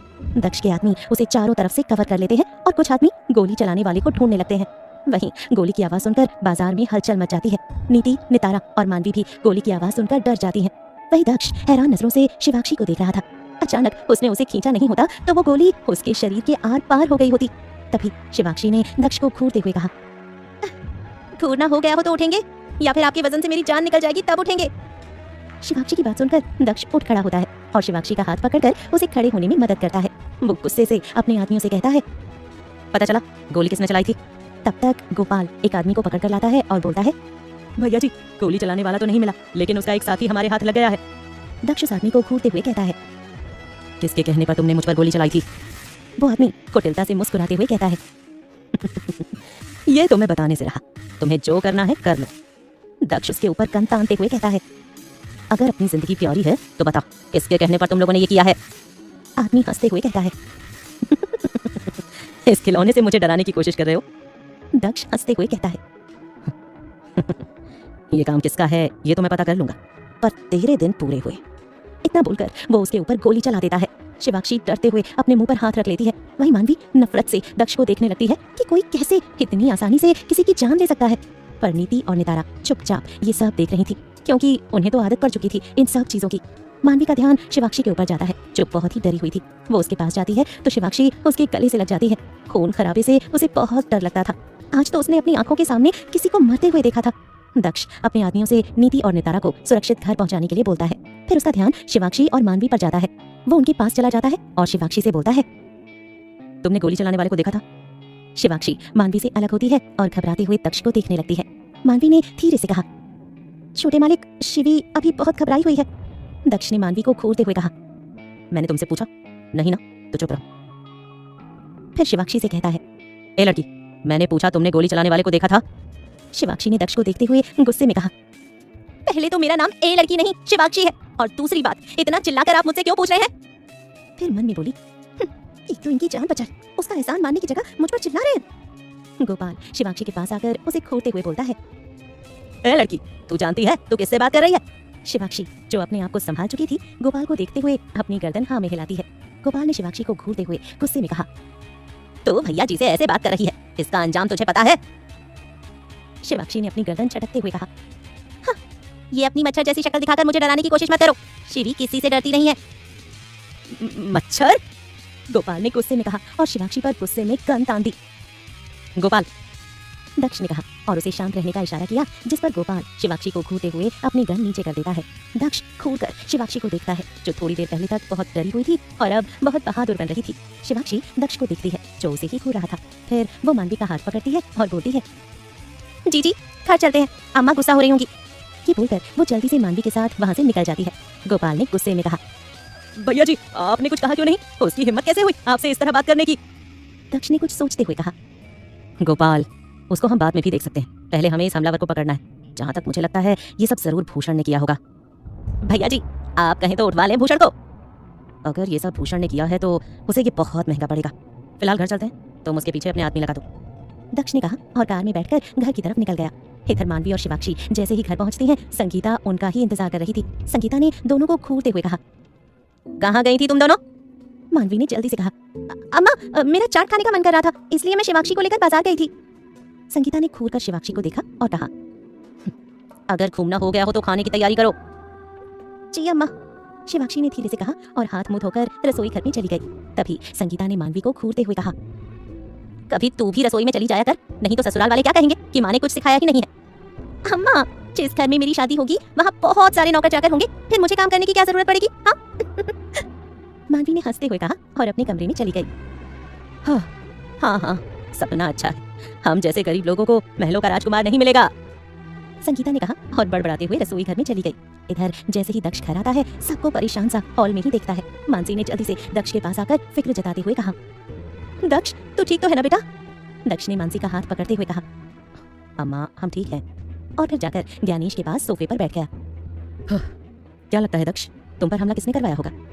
ज्ञानेश ने दक्ष को देखते हुए कहा। वो दक्ष पर हुए इस हमले को लेकर बहुत परेशान थे। दक्ष ने अपनी शंका जाहिर की। दादाजी मुझे लगता है ये सब भूषण का किया हुआ है। ज्ञानेश ने गुस्से से कहा, अगर ऐसा है तो हम उसे छोड़ेंगे नहीं। उसकी हिम्मत कैसे हुई हमारे लाड़े सर पर हमला करने की? दक्ष ने गुस्से से कहा, दादाजी भूषण को मैं अपने तरीके से सबक सिखाऊंगा, चुनाव से पहले ही उसकी हार होगी। तभी दक्ष बोलता है, अम्मा मुझे बहुत भूख लगी है, मैं फ्रेश होकर आता हूँ, तब तक आप खाना निकालो। बोलकर वो वहाँ से चला जाता है। थोड़ी ही देर में सभी डाइनिंग टेबल पर बैठे हुए होते हैं। मानसी सबको खाना सर्व कर रही थी। दक्ष पर हुए हमले को लेकर वो बहुत परेशान थी। थोड़ी देर में सभी खाना खाकर अपने अपने कमरे में सोने चले जाते हैं। मानसी का मन नहीं था खाने का, इसलिए वो बिना खाना खाए वहाँ से जाने लगती है। तभी दक्ष उनका हाथ पकड़ लेता है और बोलता है, अम्मा खाना नहीं खाओगी क्या? मानसी ने नम आंखों से कहा, जिसका बेटा अभी अभी खतरे से बचा है, उस माँ को भूख कैसे लग सकती है? दक्ष ने मानसी को गले लगाते हुए कहा, अम्मा हम बिल्कुल ठीक हैं और सही सलामत तुम्हारे सामने खड़े हैं, फिर क्यों परेशान हो रही हो? दक्ष मानसी का हाथ पकड़ता है और उन्हें डाइनिंग टेबल पर बैठाकर उनके लिए खाना निकालता है और अपने हाथ से खिलाने लगता है। दक्ष के प्यार के आगे मानसी भी कुछ नहीं बोलती है और चुपचाप उसके हाथ से खाना खाने लगती है। तभी मानसी बोली, दक्ष, गोली तुम पर चली थी, तुम्हें पता कैसे चला? दक्ष बोला, माँ, एक लड़की ने समय रहते मुझे खींच लिया था, इसलिए मैं बच गया। मानसी एक्साइटेड होकर पूछती है, अच्छा, कौन थी वो लड़की? अचानक से दक्ष के सामने शिवाक्षी का चेहरा आ जाता है और फिर उसका बदतमीजी से बात करना भी याद आता है। वो गुस्से से कहता है एक पागल लड़की। शिवाक्षी या मानवी, क्या दोनों से हो जाएगा दक्ष को प्यार या उनके बीच बढ़ेगी तकरार? दक्ष पर गोली किसने चलवाई? इन सभी सवालों के जवाब जानने के लिए सुनते रहें दिल कर बैठा इश्क। दक्ष की मां मानसी जब दक्ष से उस लड़की के बारे में पूछती है जिसने उसकी जान बचाई है, तो अचानक से दक्ष के सामने शिवाक्षी का चेहरा आता है और फिर उसकी बदतमीजी से बात करना याद आता है। वो गुस्से से कहता है एक पागल लड़की। मानसी ने दक्ष को समझाते हुए कहा, बेटा, जिसने जान बचाई उसको ऐसे नहीं बोलते। आज अगर उसने तुम्हें नहीं बचाया होता तो पता नहीं क्या हो सकता था। दक्ष ने बातों का रुख बदलते हुए कहा, अम्मा, अब तुम परेशान मत होना और आराम से सो जाना। और वहां से चला गया। मानसी कुछ देर बैठी दक्ष को जाते हुए देखती रही, फिर वो भी अपने कमरे में चली गई। इधर शिवाक्षी भी सबको खाना खिलाकर बर्तन धुलकर शारदा के पैर दबा रही थी। आज वो रोज के मुकाबले शांत थी। शारदा ने शिवाक्षी को देखते हुए कहा, क्या हुआ, आज इतनी चुप क्यों है? अम्मा ने कुछ कहा क्या? शिवाक्षी ने मुंह बनाते हुए कहा, नहीं दादी, अम्मा ने कुछ नहीं कहा है। आप ही तो बोलती हो कि मैं बहुत बोलती हूँ, इसलिए चुप बैठी हूँ। शारदा ने हंसते हुए कहा, तू वो भी चुप? तू तो मौन व्रत भी न रख पाए, इतना बोलती है। शिवाक्षी ने इतराते हुए कहा, सबको गलतफहमी हो रखी है कि मैं ज्यादा बोलती हूँ। मेरे जैसी शांत लड़की आपको पूरे गांव में नहीं मिलेगी। उसकी बात सुनकर शारदा जोर जोर से हंसने लगती है और बोलती है, ये बात तो तूने सही कही, तेरे जैसी शैतान लड़की पूरे गांव में नहीं है। शिवाक्षी ने मुंह फुलाते हुए कहा, मैं जा रही हूँ सोने, और वहां से चली गई। उसकी इस हरकत पर शारदा मुस्कुरा कर रह गई। मानवी पढ़ाई कर रही थी जब शिवाक्षी बड़बड़ाते हुए रूम में आई। उसको यूं बड़बड़ाते हुए देखकर वो बोलती है, अरे क्या हुआ, ये मुंह क्यों फुला रखा है? जी, दादी मुझसे बोल रही है कि मैं बहुत बोलती हूँ। आप ही बताओ, क्या मैं बहुत बोलती हूँ? नहीं ना, मैं तो बहुत सीधी हूँ, बिल्कुल जलेबी की तरह। पता नहीं क्यों सब मुझे शैतान समझते हैं। आप ही बताओ, मैंने कोई शैतानी की है? नहीं ना, मैं तो सबकी बात मानती हूँ। शिवाक्षी ने एक ही सांस में सब कुछ बोल दिया। मानवी हैरान नजरों से उसे देख रही थी, फिर हंसते हुए बोलती है, शिवी, तू तो सच में जलेबी की तरह सीधी है। सबको गलतफहमी है कि तू कभी चुप हो सकती है। जी, ये क्या था? अरे तेरी तारीफ ही कर रही हूँ। शिवाक्षी ने मानवी को घूरते हुए कहा, इसे तारीफ बोलते हैं? हाँ, तुझसे कोई नहीं जीत सकता, चल सोते हैं। बोलकर मानवी बेड पर लेट जाती है। शिवाक्षी भी उसके बगल में लेट जाती है और दोनों ही अपनी आंखें बंद कर लेती हैं। आंखें बंद करते ही मानवी के सामने दक्ष का चेहरा आता है। जब वो आदमी को गोली मार देता है, वो झटके से अपनी आंखें खोल लेती है और मन में सोचती है, छोटे मालिक सच में गुंडे ही हैं। किसी की जान लेने में उनके हाथ जरा भी नहीं कांपे। भले ही उस आदमी के साथी ने उन पर गोली चलाई थी तो उसको पुलिस को दे देते, मारने की क्या जरूरत थी? ये बड़े लोग हैं, इन लोगों से दूर रहना ही बेहतर है। फिर वो अपनी आंखें बंद कर लेती है और सोने की कोशिश करने लगती है। वहीं शिवाक्षी को भी आंखें बंद करने पर दक्ष का आदमी को गोली मारना नजर आता है। वो घबराते हुए अपनी आंखें खोल लेती है, फिर अपने मन में कहती है, वैसे तो मैं किसी से डरती नहीं हूँ, पर क्या करूँ, मेरा दिल बहुत नाजुक है। खून खराबा देखते ही घबरा जाता है। छोटे मालिक सच में पत्थर दिल है, उनके सामने हिम्मत से काम लेना पड़ेगा, नहीं तो क्या पता वो कब हम पर गुस्सा हो जाए। सोचते सोचते वो भी नींद के आगोश में चली जाती है। सुबह सुबह दक्ष अपने जिम में वर्कआउट कर रहा था और भूषण के बारे में सोच रहा था। कुछ ही दिनों में चुनाव है और उसे चुनाव से पहले भूषण को सबक सिखाना है। थोड़ी देर बाद वो फ्रेश होकर नीचे हॉल में आता है जहाँ ज्ञानेश और जयश्री बैठे हुए थे। वो उन दोनों के पैर छूकर आशीर्वाद लेता है और ज्ञानेश के पास जाकर बैठ जाता है। मुकुंद चुनाव प्रचार के लिए सुबह ही निकल गए थे और नीति नितारा कॉलेज गई हुई थी। मानसी ट्रे में चाय रखकर लाती है और टेबल पर रख देती है। वो जयश्री को कुछ इशारा करती है और वहाँ से चली जाती है। सभी चाय पी रहे थे, तभी जयश्री बोलती है, दक्ष बेटा, तुम्हारे लिए एक रिश्ता आया है। लड़की बहुत ही सुंदर और संस्कारी है, हमें तो बहुत पसंद आई। एक बार तुम भी देख लेते तो बात आगे बढ़ाते। जयश्री की बात सुनकर दक्ष के हाथ चाय पीते हुए रुक गए। वो हैरान नजरों से उनको देखने लगा, फिर बोलता है, दादी, मैंने आपसे कितनी बार कहा है कि मुझे शादी नहीं करनी है। जयश्री ने दक्ष को घूरते हुए कहा, अरे क्यों नहीं करनी है? 27 साल का हो गया है तू। तेरी उम्र के लोगों के तो 10-12 बच्चे भी हो गए होंगे, एक तू ही कुंवारा बैठा है। 10-12 बच्चे? कुछ कम नहीं बोल दिया आपने दादी। तू बातों पर ध्यान मत दे, भावनाएं देख। मेरी भी इच्छा होती है नाती पोतों को खिलाने की, लेकिन तू तो हट किए बैठा है कि शादी ही नहीं करेगा। तू क्या चाहता है, मैं तेरी शादी देखे बिना स्वर्ग सिधार जाऊं? हैं? जयश्री ने दक्ष को इमोशनली ब्लैकमेल करते हुए कहा। दक्ष मुंह खोले जयश्री को देखने लगता है, फिर ज्ञानेश की तरफ देखता है जो उसे ही देखकर मुस्कुरा रहे थे। दादी, ये कुछ ज्यादा हो रहा है, आप समझने की कोशिश करिए। मुझे अभी शादी नहीं करनी है। जिस दिन मुझे कोई लड़की पसंद आएगी मैं शादी के लिए हाँ कर दूंगा, दक्ष ने कहा और वहां से चला गया। जयश्री ने बड़बड़ाते हुए कहा, हाँ, तब तक तू बूढ़ा हो जाएगा और फिर तुझे लड़की नहीं बुढ़िया मिलेगी। उनकी बात सुनकर ज्ञानेश जोर जोर से हंसने लगते हैं और बोलते हैं, तुम्हें क्या लगा तुम उसे इतनी आसानी से मना लोगी? अरे वो दक्ष प्रताप सिंह है, हमेशा अपने दिल की करता है। तभी मानसी आती है। वो जयश्री से इशारे से पूछती हैं कि दक्ष ने क्या कहा, जिस पर जयश्री अपना सर ना में हिलाती है तो मानसी उदास सी वापस रसोई घर में चली जाती है। इधर मानवी शारदा के पास बैठी हुई आलू के पराठे के साथ धनिया टमाटर की चटनी खा रही थी। वहीं शिवाक्षी झाड़ू दे रही थी। तभी हरीलाल वहाँ आए और शिवाक्षी से बोले, शिवी बेटा, जरा चाय तो पिला दे। अभी लाई, मानवी दीदी यहाँ झाड़ू दे दो। इतना बोलकर शिवाक्षी अंदर चली जाती है। जैसे ही वो रसोई में जाती है, संगीता उसका हाथ पकड़ लेती है और गुस्से से उसे घूरने लगती है। संगीता ने शिवाक्षी के हाथ को मरोड़ते हुए कहा, क्यों री, मेरी लाडो से काम कराएगी? खुद को इस घर की महारानी समझती है क्या? शिवाक्षी ने नम आंखों से कहा, अम्मा दर्द हो रहा है, मैंने तो जीजी के साथ बस मजाक किया था। ऐसा है, मेरी लाडो से दूर रहा कर। मैं नहीं चाहती कि तेरी मनहूसियत की परछाई मेरी लाडो पर पड़े, संगीता ने कहा और झटके से शिवाक्षी का हाथ छोड़ दिया और उसे घूरते हुए वहां से चली गई। शिवाक्षी अपने हाथ को सहलाने लगती है, फिर अपने आंसू पोंछकर चाय बनाने लगती है। कुछ ही देर में चाय बन जाती है। वो चाय कप में डालती है और मुस्कुराते हुए जाकर हरीलाल को चाय देती है। इधर दक्ष एक जगह पर बैठा हुआ कुछ सोच रहा था। उसको सोच में गुम देखकर गोपाल बोलता है, भैया जी क्या सोच रहे हैं? अब तो आपको पता चल गया है कि आप पर गोली भूषण ने चलवाई है, तो उठवा लें उसको, उसे भी तो पता चले कि भैया जी क्या चीज है। नहीं गोपाल, उसे उठाने की जरूरत नहीं, मैंने उसके लिए कुछ और ही सोच रखा है। उसके बहुत से काले धंधे हैं जिनकी सरकार को भनक नहीं है। वो छुप कर वो काम करता है, हमें उसका यही धंधा बर्बाद करना है, तब जाकर उसके दिल पर चोट लगेगी। उसके बाद वो गोपाल को समझाता है कि कैसे क्या करना है, क्योंकि एक हफ्ते में चुनाव होने वाले थे और उसे उससे पहले भूषण को बर्बाद करना था, क्योंकि इस बार भूषण ने अपनी हद पार कर दी थी। दक्ष के सभी आदमी काम पर लग जाते हैं और वहां से चले जाते हैं। गोपाल ने दक्ष को देखते हुए कहा, करना क्या है, चलो आज गाँव घूमा जाए। दक्ष ने अपनी आंखों पर गॉगल्स लगाते हुए कहा और कार में बैठ गया। गोपाल ड्राइविंग सीट पर बैठ जाता है और कार को स्टार्ट करके आगे बढ़ा देता है। मानवी बैठकर फोन चला रही थी जब शिवाक्षी उसके पास आती है और बोलती है, जीजी मैंने आपसे झाड़ू करवाया, आप मुझसे नाराज हो क्या? नहीं तो, मानवी ने फोन में देखते हुए ही कहा। सच जीजी, आप मुझसे नाराज नहीं हो? शिवाक्षी ने खुशी से चहकते हुए कहा। हाँ बाबा सच में। चलो फिर इसी खुशी में मैं आपको गाँव घुमा देती हूँ। वैसे भी आज खेतों पर नहीं जाना है, इसलिए हमारे पास बहुत टाइम है घूमने के लिए, हम खूब सारी फोटोज भी लेंगे, शिवाक्षी ने खड़े होते हुए कहा। मानवी जल्दी से रेडी होती है और संगीता को समझाकर शिवाक्षी के साथ घूमने के लिए निकल जाती है। शिवाक्षी और मानवी घूमने में बिजी थी। जहाँ अच्छी जगह दिखती शिवाक्षी 100-200 फोटोज तो ले ही लेती। इस वक्त खेतों में दूर दूर तक सरसों के फूल नजर आ रहे थे जो देखने में बहुत ही खूबसूरत लग रहे थे। मानवी ने कहा, हाँ शिवी मैं तो थक गई, चल किसी अच्छी सी जगह पर थोड़ी देर बैठते हैं। जीजी थोड़ी दूरी पर एक तालाब है और उसके आसपास बहुत सारे फूलों के पेड़ लगे हुए हैं, वहाँ चलते हैं। फिर वो दोनों तालाब की तरफ चल देती हैं जहाँ पहले से ही दक्ष गोपाल के साथ बैठा हुआ था।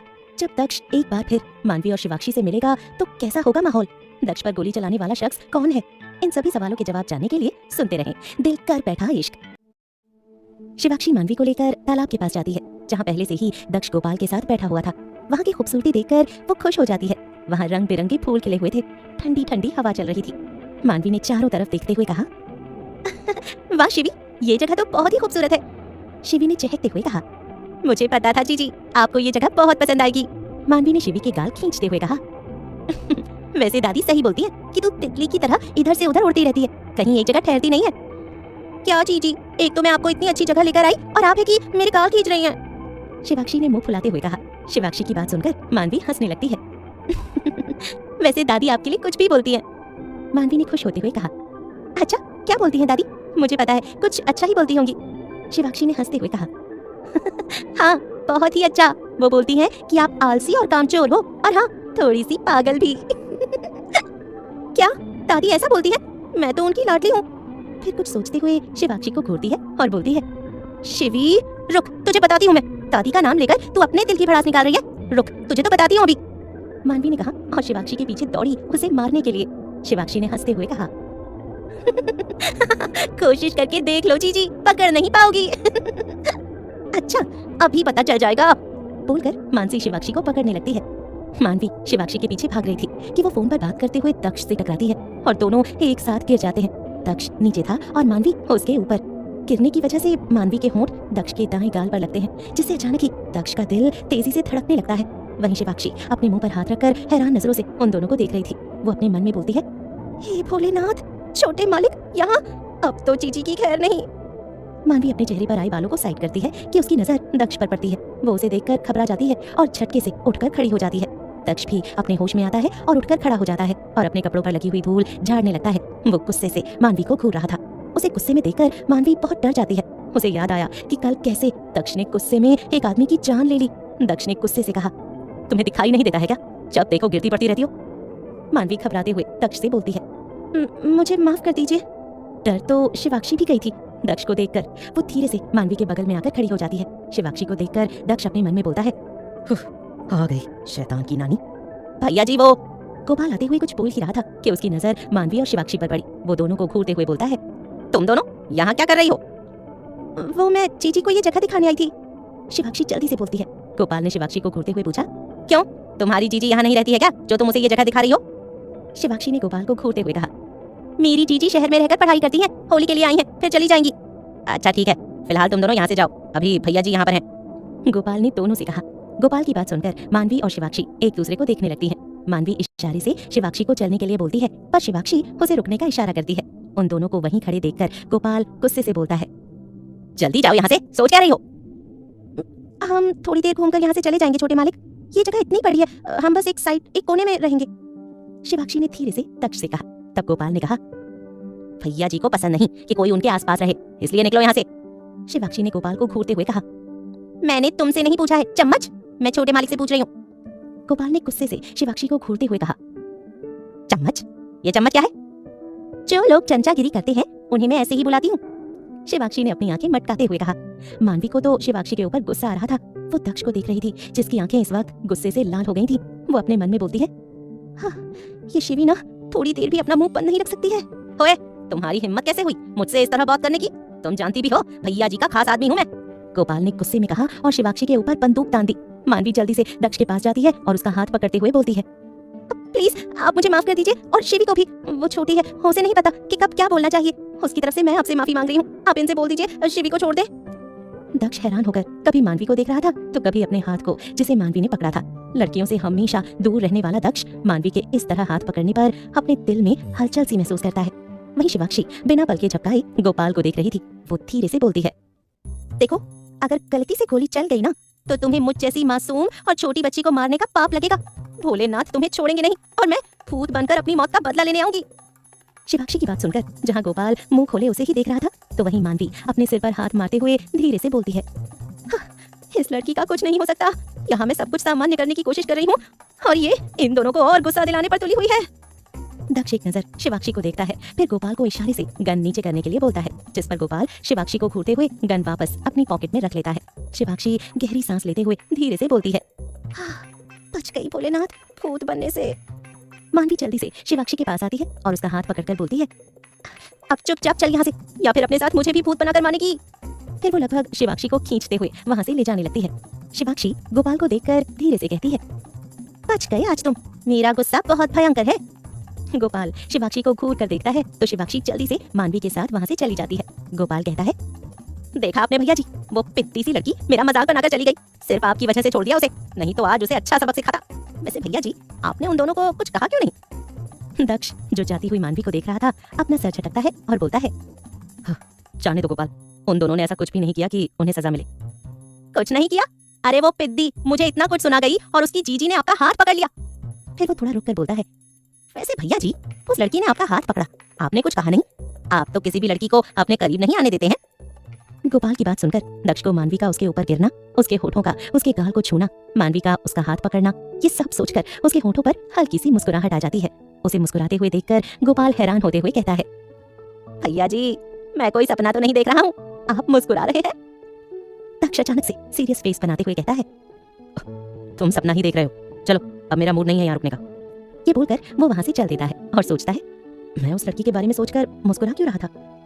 पीछे पीछे आता गोपाल अपने मन में बोलता है, सपना तो नहीं था, लेकिन जो भी हो, भैया जी मुस्कुराते हुए बहुत अच्छे लगते हैं। क्या दक्ष के दिल में खिलने लगे हैं प्यार के फूल?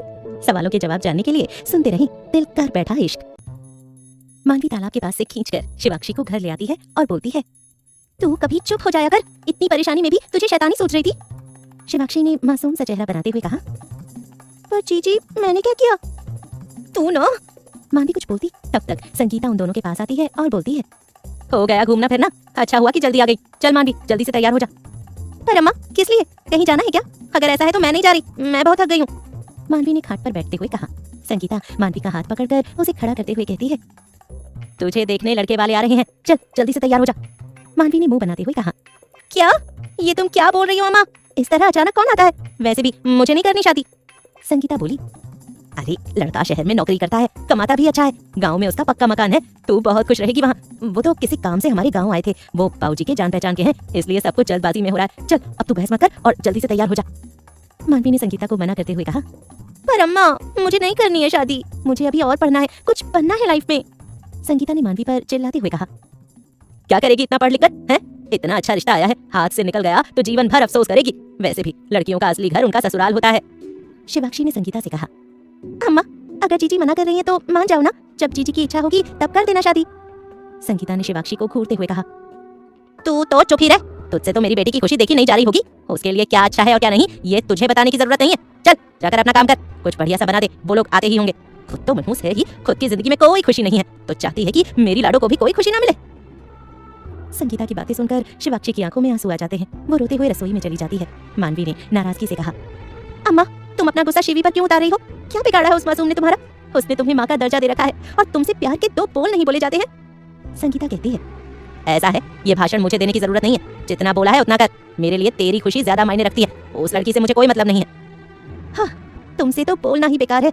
बोलकर मानवी अनमने मन से तैयार होने चली जाती है। वो रूम में जाकर अपने फोन पर एक मैसेज टाइप करती है और सेंड कर देती है, फिर तैयार होने लगती है। शिवाक्षी रसोई में आकर अपना मुंह दबाकर रोने लगती है। वो अपने आप को भले ही सबके सामने मजबूत दिखाती हो, लेकिन संगीता की बातें हमेशा उसका दिल छलनी कर देती हैं। थोड़ी देर रो लेने के बाद शिवाक्षी अपने आंसू पोंछती है और होठों पर मुस्कुराहट लाते हुए पकवान बनाने लगती है। थोड़ी देर बाद लड़के वाले आ जाते हैं तो हरीलाल उनका आदर सत्कार करते हुए खाट पर बैठाते हैं और शिवाक्षी से मिठाई और पानी लाने के लिए बोलते हैं। शिवाक्षी ट्रे में मिठाई और पानी रखकर लाती है और वहाँ रखे छोटे से स्टूल पर रख देती है और सबको हाथ जोड़कर नमस्ते करती है। हरीलाल शिवाक्षी की तरफ इशारा करके कहते हैं, ये मानवी की छोटी बहन है शिवाक्षी। लड़का एक नजर नीचे से लेकर ऊपर तक शिवाक्षी को देखता है और मन ही मन उसकी खूबसूरती देखकर मुस्कुरा देता है। शिवाक्षी वहाँ से चली जाती है और हरीलाल लड़के के दादा से बातें करने लगते हैं। थोड़ी देर बाद शिवाक्षी एक ट्रे में गर्मा गर्म पकौड़े, कचौरी और चाय रखकर लाती है और सबके सामने रख देती है। वही दरवाजे के कोने से संगीता सर पर पल्लू रखे सब कुछ देख रही थी। उसे लड़का बहुत पसंद आया था, गोरा था, हाइट भी अच्छी थी, देखने में भी सही लग रहा था। वो मन ही मन मानवी के लिए खुश थी। शिवी बेटा जा जीजी को ले आ, हरीलाल ने कहा तो शिवाक्षी वहाँ से चली गई। जब वो कमरे में जाती है तो देखती है कि मानवी तैयार होकर उदास सी बेड पर बैठी हुई थी। उसे उदास देखकर शिवाक्षी को भी अच्छा नहीं लगता है। शिवाक्षी ने धीरे से मानवी को देखते हुए कहा, जीजी बाहर सब आपको बुला रहे हैं। मानवी ने उम्मीद से शिवाक्षी को देखते हुए कहा, शिवी मुझे अभी शादी नहीं करनी है, तू कुछ करना, तू तो मेरी अच्छी बहन है, अपनी जीजी के लिए इतना नहीं करेगी क्या? शिवाक्षी ने अपनी कमर पर हाथ रखते हुए कहा, जीजी आपकी खुशी के लिए तो मैं अपनी खुशी कुर्बान कर दूं। आपको शादी नहीं करनी है ना, तो फिर देखो शिवी का कमाल, ये लड़का आपको शादी के लिए ना कहकर जाएगा। मानवी ने खुश होते हुए कहा, तू सच कह रही है ना? शिवाक्षी ने मानवी का हाथ पकड़ते हुए कहा, आपके लिए एक कोशिश तो कर ही सकती हूँ जीजी। तभी संगीता ने अंदर आते हुए कहा, अरे इतना वक्त क्यों लग रहा है, बाहर सब इंतजार कर रहे हैं। अम्मा हम लेकर ही जा रहे थे जीजी को, शिवाक्षी ने कहा और मानवी के साथ बाहर बैठक में चली गई। जैसे ही शिवाक्षी के साथ मानवी आती है सभी उसे देखने लगते हैं। लाल रंग की साड़ी पहने वो बहुत ही सुंदर लग रही थी। लड़के के दादा और पापा को तो मानवी पहली ही नजर में पसंद आ जाती है, पर लड़के की नजर शिवाक्षी के ऊपर थी। उसे मानवी की तुलना में शिवाक्षी ज्यादा ही खूबसूरत लग रही थी। मानवी उन सब के पास आकर अपने दोनों हाथ जोड़कर नमस्ते करती है। लड़के के दादा कुछ बोलते उससे पहले लड़का उनके कान में कुछ बोलता है तो वो हैरान होकर उसे देखने लगते हैं। उन सभी को परेशान देखकर हरीलाल बोलते हैं, क्या हुआ भाई साहब, आपको हमारी लाडो पसंद नहीं आई क्या? लड़की तो हमें पसंद आई है, लेकिन लेकिन क्या? मुकुंद ने लड़के के दादा से पूछा। हमारे बेटे को आपकी छोटी बेटी शिवाक्षी पसंद आई है, लड़के के पिता ने कहा। क्या? ये बात सुनकर सबके मुंह आश्चर्य से खुल गए थे। मानवी और शिवाक्षी हैरान होकर एक दूसरे को देखने लगती हैं। ऐसा कुछ होगा उन्हें उम्मीद नहीं थी। वहीं संगीता ये सुनकर गुस्से से लाल हो गई थी। उसे शिवाक्षी पर बहुत गुस्सा आ रहा था। हरीलाल ने परेशान होते हुए कहा, ये आप कैसी बातें कर रहे हैं भाई साहब, आप यहाँ मानवी को देखने आए थे? लड़के के दादा ने कहा, जी, पर हमारे पोते को शिवाक्षी पसंद आई है, तो हम अपने पोते के लिए शिवाक्षी का हाथ मांगते हैं। हरीलाल ने अपने हाथ जोड़ते हुए कहा। माफ करिएगा, पर हम बड़ी लड़की से पहले छोटी लड़की की शादी नहीं करेंगे। फिर शिवाक्षी अभी 17 साल की है, उसकी शादी में अभी बहुत वक्त है। लड़के के पिता ने कहा। देखिए, हमें कोई दिक्कत नहीं है और हमें दहेज भी नहीं चाहिए। हरीलाल ने कहा। माफ करिए, पर हमें ये रिश्ता मंजूर नहीं है। शादी ब्याह के लिए हमारी बच्ची अभी बहुत छोटी है। ठीक है, फिर हम चलते हैं। अगर आप लोगों का मन बदल जाए तो हमें बता दीजिएगा। लड़के के दादा ने कहा और वो सब वहाँ से चले गए। लड़के वाले तो चले गए थे, लेकिन मानवी और शिवाक्षी अभी हैरान नजरों से एक दूसरे को देख रही थी। कहाँ तो वो अपना दिमाग लगा रही थी कि किसी तरह वो लड़का उसकी जीजी को ना पसंद कर ले, यहाँ तो लड़के ने उसे ही पसंद कर लिया। हाँ, क्या सोचा था बाबूजी और क्या हो गया? मानवी के पिता जयंत ने निराश होकर कहा। उन्हें उम्मीद थी कि लड़के वालों को मानवी पसंद आएगी और मानवी की जिंदगी संवर जाएगी। हरीलाल ने जयंत को दिलासा देते हुए कहा। जाने दो बेटा, क्या पता हमारी मानवी की किस्मत में इससे भी अच्छा लड़का मिलना लिखा हो। जयंत ने शिवाक्षी से कहा।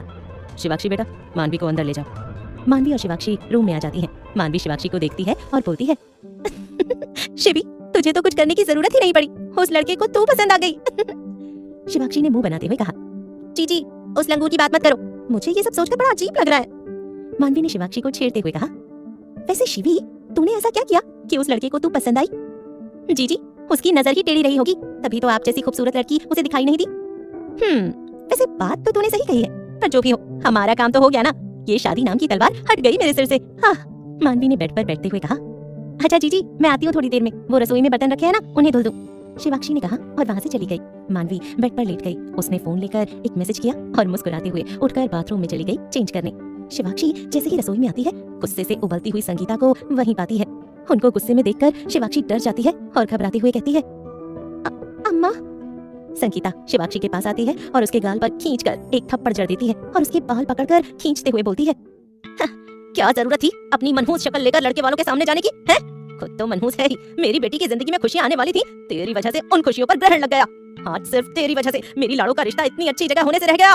संगीता के इस तरह बाल खींचने पर शिवाक्षी को दर्द हो रहा था। वो रोने लगती है और बोलती है, अम्मा, बहुत दर्द हो रहा है, छोड़ दीजिए मुझे। मैंने कुछ भी नहीं किया है अम्मा, मैं तो बस चाय पानी देने गई थी। चुप, बिल्कुल चुप। एक तो गलती करती है और जबान लड़ाती है। क्या सोचती है तू मेरी लाडो की खुशियां छीन लेगी? रुक, तुझे तो अभी बताती हूँ। संगीता बोलती है और चूल्हे पर चिमटा गर्म करके शिवाक्षी की हथेली पर रख देती है। शिवाक्षी की आवाज बाहर तक न जाए, इसलिए जोर से उसका मुंह दबा देती है। अपने हाथ पर गर्म चिमटे को महसूस करते ही शिवाक्षी की चीख निकल जाती है, जो संगीता के मुंह दबाने की वजह से उसके मुंह में ही घुट कर रह जाती है। दर्द से उसकी आंखों से आंसू झरझर बहे जा रहे थे। आज जो सजा तुझे मिली है ना, उससे तुझे हमेशा याद रहेगा कि तुझे मानवी की खुशियों के बीच नहीं आना है।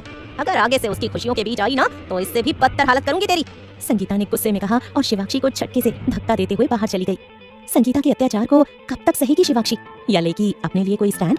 सवालों के जवाब जानने के लिए सुनते रहें दिल कर बैठा इश्क। संगीता गर्म चिमटे से शिवाक्षी के हाथ को जलाती है। शिवाक्षी जल्दी से अपने हाथ को फूंकने लगती है। वो वहीं घुटनों के बल बैठ जाती है और अपना हाथ पकड़कर रोने लगती है। उसे उस बात की सजा मिली जो गलती उसने की ही नहीं थी। थोड़ी देर बाद वो अपने आंसू पोंछती है और खड़ी होकर अपने हाथ पर हल्दी का लेप लगाती है। उसके बाद वो जैसे तैसे बर्तन धुलती है और रात के खाने की तैयारी करने लगती है। इधर दक्ष अपने रूम में बैठा हुआ लैपटॉप पर कोई काम कर रहा था। मानसी उसके पास आती है और चाय का कप उसे थमाती है और बिना कुछ बोले बगल में बैठ जाती है। दक्ष ने लैपटॉप में देखते हुए कहा, क्या हुआ, आपका मुंह क्यों फूला हुआ है? मानसी ने बेरुखी से कहा, तुम्हें क्या फर्क पड़ता है, तू तो वही करेगा जो तेरा दिल करेगा। दक्ष ने लैपटॉप साइड में रखा और मानसी का हाथ पकड़ते हुए कहा, अम्मा, मैं जानता हूँ कि आप मुझसे क्यों नाराज हो। जब जानता है तो पूछ क्यों रहा है? अम्मा, समझने की कोशिश करो, नहीं करनी है अभी शादी। क्यों नहीं करनी है? हजारों लड़कियों की फोटो दिखाई होगी तुझे, लेकिन तुझे एक भी पसंद नहीं आई। अगर तुझे पहले से कोई पसंद है तो बता दे, हम उसी से तेरी शादी करवा देंगे। मानसी की बात सुनकर दक्ष के सामने मानवी का घबराया हुआ चेहरा आ जाता है। फिर वो अपना सर झटकते हुए कहता है, अम्मा, ऐसा कुछ नहीं है, मुझे बस थोड़ा वक्त दे दो, फिर मैं शादी के लिए इनकार नहीं करूंगा। तू सच बोल रहा है ना? मानसी ने दक्ष को उम्मीद से देखते हुए कहा। दक्ष ने मुस्कुराते हुए कहा, हाँ अम्मा, चल इसी खुशी में आज तेरी पसंद का खाना बनाऊंगी। मानसी ने खुश होते हुए कहा और वहाँ से चली गई। उनके जाने के बाद दक्ष ने गहरी सांस ली और वापस से लैपटॉप लेकर अपना काम करने लगा। इधर शिवाक्षी ने लगभग सारा खाना बना लिया था, बस रोटियां बनानी रह गई थी। उसने अपनी तकलीफ को एक साइड रखा और अपने चेहरे पर मुस्कुराहट लाते हुए रोटी बनाने लगती है। तब तक संगीता उसे घूरते हुए सबको खाना निकाल कर देती है। सबके खाने के बाद शिवाक्षी खाना खाकर जैसे तैसे बर्तन धुलकर शारदा के पास जाती है, जो खाट पर लेटी हुई कुछ सोच रही थी। शिवाक्षी चुपचाप धीरे धीरे एक हाथ से उनके पैर दबाने लगती है। शारदा ने शिवाक्षी को एक हाथ से पैर दबाते देख कहा, दूसरे हाथ को क्या हुआ है छोरी? शिवाक्षी ने धीरे से कहा, कुछ नहीं दादी, बस हल्का सा जल गया है तो। शिवाक्षी की बात सुनकर शारदा उठकर बैठ जाती है और उसका हाथ पकड़ते हुए बोलती है, दिखा तो जरा। शिवाक्षी ने अपना हाथ पीछे करते हुए कहा। कुछ नहीं हुआ है दादी, बस थोड़ा सा जला है। शारदा कुछ नहीं बोलती, वो उसका हाथ पकड़कर देखती हैं और बोलती हैं, हे भोलेनाथ, ये हल्का सा जला है, ये तो बहुत ज्यादा जल गया है, ये जला कैसे? और तेरा ध्यान किधर था? शिवाक्षी ने नजरें चुराते हुए कहा। वो दादी, मैं कुछ सोच रही थी इसलिए ध्यान नहीं दिया और हाथ जला बैठी। शारदा ने शिवाक्षी को घूरते हुए कहा। तू सच बोल रही है? शिवाक्षी ने हंसते हुए कहा। हाँ दादी। अच्छा ठीक है, फिर जाकर आराम कर, यहाँ क्यों बैठी है? चल जाकर आराम कर। शारदा ने शिवाक्षी के सर पर हाथ रखते हुए कहा। शिवाक्षी चुपचाप सर हिलाकर वहां से चली गई। उसके जाते ही शारदा की आंखों में नमी आ जाती है। वो अपने आप से कहती है, हाँ, पता नहीं और कितने कष्ट लिखे हैं मेरी बच्ची की किस्मत में। इतनी छोटी सी उम्र में कितने दर्द सहे हैं शिवी ने। छोटी सी उम्र में ही जिम्मेदारियों का बोझ ढो रही है। शिवाक्षी रूम में आती है और चुपचाप बेड पर लेट जाती है। क्या बात है, आज हमारी तितली बहुत शांत है? मानवी ने हैरान होकर शिवाक्षी से कहा, क्योंकि आज शिवाक्षी बहुत शांत थी और यही बात उसको खटक रही थी। जी मुझे नींद नहीं आ रही है, आप ही सो जाइए। बोलकर शिवाक्षी करवट लेकर अपना मुंह दूसरी तरफ कर लेती है और उसकी आंखों से आंसू की बूंद निकलकर तकिया भिगोने लगती है। हाँ, शायद थक गई होगी, इतना काम जो करती है। मानवी सोचती है और जाकर शिवाक्षी के बगल में लेट जाती है और जल्दी ही उसे भी नींद आ जाती है। पर शिवाक्षी की आंखों में नींद ही नहीं थी। संगीता उसके साथ बहुत बुरा बर्ताव करती है, फिर भी वो उफ तक नहीं करती है। वो हर दर्द सह लेती है इस उम्मीद में कि शायद कभी तो उनका दिल पिघलेगा और वो उस पर अपनी ममता बरसाएंगी। दूसरी तरफ दक्ष खाना खाकर ज्ञानेश और मुकुंद के साथ बैठा हुआ था। वो सब चुनाव को लेकर चर्चा कर रहे थे, क्योंकि 3 दिन बाद चुनाव था। ज्ञानेश ने कहा, बेटा तुम्हें पक्का यकीन है कि भूषण कोई गड़बड़ नहीं करेगा? जी दादाजी, कल से उसकी बर्बादी के दिन शुरू हो रहे हैं। मुकुंद ने दक्ष को देखते हुए कहा। तुम ऐसा क्या करने वाले हो दक्ष? बस बाबूजी, आप कल का इंतजार कीजिए, कल आपको खुद पता चल जाएगा। ज्ञानेश ने अपनी मूंछों पर ताव देते हुए कहा। हमें तुम पर पूरा विश्वास है कि तुम जो करोगे उससे हमारा नाम रोशन ही होगा। मुकुंद मुस्कुरा दिए। ज्ञानेश ने मुकुंद और दक्ष से कहा, अच्छा चलो अब तुम दोनों सोने जाओ, रात बहुत हो गई है। शुभ रात्रि बोलकर मुकुंद और दक्ष अपने अपने रूम में चले जाते हैं। फिर ज्ञानेश भी अपने रूम में चले जाते हैं। अगले दिन हर तरफ एक ही खबर फैली हुई थी कि भूषण के बहुत से कारखाने जलकर राख हो गए थे और उन कारखानों में अवैध काम हो रहे थे। कुछ कारखानों पर पुलिस ने छापे मारे थे, जहां से उन्हें बहुत सारे ड्रग्स और हथियार मिले। भूषण के खिलाफ अरेस्ट वारंट जारी हो गया था। फिलहाल वो छुपा हुआ था। भूषण ने गुस्से में आग बबूला होते हुए कहा, उस दक्ष को तो मैं छोड़ूंगा नहीं। मुझे बर्बाद करने चला है, उसे तो मैं अपने इन्हीं हाथों से मारूंगा और इतनी बुरी मौत दूंगा कि उसकी 7 पुश्तें भी याद रखेंगी। उसे पता था कि उसके साथ जो भी हो रहा है वो दक्ष की वजह से ही हो रहा है। फिलहाल चुनाव का वक्त है तो इसका प्रभाव उसके ऊपर पड़ना ही था। तय समय पर चुनाव हुए और भारी मात्रा में लोगों ने अपने वोट दिए और फिर उसका रिजल्ट भी आया, जिसमें मुकुंद प्रताप सिंह भारी बहुमत से जीत जाता है। अपनी हार से बौखलाया हुआ भूषण दक्ष से बदला लेने की सही फिराक में था। एक बार फिर उसे प्रताप से हार मिली थी, जिसे वो बर्दाश्त नहीं कर पा रहा था। प्रताप मेंशन में खुशी की लहर दौड़ जाती है ये जानकर कि मुकुंद चुनाव जीत गया है। चारों तरफ मिठाइयां बंटने लगती हैं और मंदिर में दिए जलाए जाते हैं। पूरे गांव में मुकुंद की जीत का जश्न मनाया जा रहा था। मुकुंद जब घर आते हैं तो जयश्री आरती उतारकर उनका स्वागत करती हैं और उन्हें जीतने की बधाई देती हैं। मुकुंद ने दक्ष के कंधे पर हाथ रखते हुए कहा, अम्मा, जितना मैं बधाई का पात्र हूँ उतना ही हमारा लाडे सर भी बधाई का पात्र है। आज इसकी वजह से मैं इतने भारी वोटों से जीता हूँ। जयश्री दक्ष के सर पर हाथ रखकर आशीर्वाद देती हैं। फिर मुकुंद से बोलती है, बेटा, तुम्हारी जीत की खुशी में कल हम भोलेनाथ के मंदिर में पूजा का आयोजन कर रहे हैं। मुकुंद ने मुस्कुराते हुए कहा, जी अम्मा, हम पूजा में पहुंच जाएंगे। जयश्री ने दक्ष को देखते हुए कहा, दक्ष बेटा, हम चाहते हैं कि पूजा की तैयारियां आपकी निगरानी में हो। हम नहीं चाहते हैं कि पूजा में कोई भी कमी हो और पूरे गांव में खबर कर दो कि कल मेंशन में जश्न है। पूरे गांव वालों को दावत दी जाएगी। जी दादी, मैं सारी व्यवस्था देख लूंगा, दक्ष ने कहा और वहां से चला गया। उसने अपनी देखरेख में सारी व्यवस्था कराई और पूरे गांव को कल मेंशन में होने वाले जश्न की दावत में आने के लिए निमंत्रण की घोषणा करवा दी, जिसे सुनकर सभी गांव वाले बहुत खुश हो जाते हैं। सुबह सुबह मंदिर में पूजा की तैयारी हो रही थी। मंदिर को फूलों से सजाया जा रहा था। इधर शिवाक्षी जल्दी जल्दी रसोई का काम निपटाकर मंदिर जाने वाली थी, क्योंकि आज सोमवार था और वो हर सोमवार को भोलेनाथ के दर्शन करने जाती थी। मानवी ने भी शिवाक्षी के साथ मंदिर जाने को कहा था, तो वो भी मंदिर जाने के लिए तैयार हो रही थी। शिवाक्षी ने संगीता को देखते हुए धीरे से कहा, अम्मा, मैंने सारा काम कर लिया है, मैं मानवी जीजी के साथ मंदिर जा रही हूँ। तुझे क्या लगता है तेरे पूजा पाठ करने से भोलेनाथ तेरी किस्मत बदल देंगे? अरे तू मनहूस है और हमेशा रहेगी। संगीता ने मुंह बनाते हुए कहा और अपने कमरे में चली गई। संगीता की बातें सुनकर शिवाक्षी की आंखें नम हो जाती हैं। फिर वो अपने होठों पर मुस्कुराहट लाती है और मानवी के पास जाकर बोलती है, चले जीजी। हाँ, मानवी ने कहा। उसने पिंक कलर की साड़ी पहन रखी थी, जिसमें वो बहुत ही सुंदर लग रही थी। मानवी ने शिवाक्षी को सादे कपड़ों में देखकर कहा, अरे शिवी, तू तो तैयार ही नहीं हुई। शिवाक्षी ने इधर उधर देखते हुए कहा, नहीं जीजी, हम ऐसे ही जाएंगे। क्योंकि उसके पास नए कपड़े नहीं थे, वो अधिकतर मानवी के पुराने कपड़े ही पहनती थी। संगीता उसके लिए नए कपड़े लाती ही नहीं थी, और अगर जयंत लेकर आ जाए तो वो उनसे लेकर अपने पास रख लेती थी। कभी कभी ही उसे नए कपड़े मिलते थे, पर वो इससे ही संतुष्ट थी। शायद उसने अपनी नियति मानकर अपने हालातों से समझौता कर लिया था। मानवी ने शिवाक्षी के गाल खींचते हुए कहा, अरे ऐसे कैसे? रुक, मैं तुझे अपने कपड़ों में से देती हूँ, तू वो पहन लेना। फिर मानवी शिवाक्षी को सूट सलवार देती है और उसे पहनने को बोलती है। काफी इनकार करने के बाद शिवाक्षी मानवी की खुशी के लिए वो सूट सलवार पहन लेती है। पीच कलर के पटियाला सूट सलवार में वो बिल्कुल मासूम सी परी की तरह लग रही थी। उसके बाद शिवाक्षी पूजा की थाल लेती है और मानवी के साथ मंदिर के लिए निकल जाती है।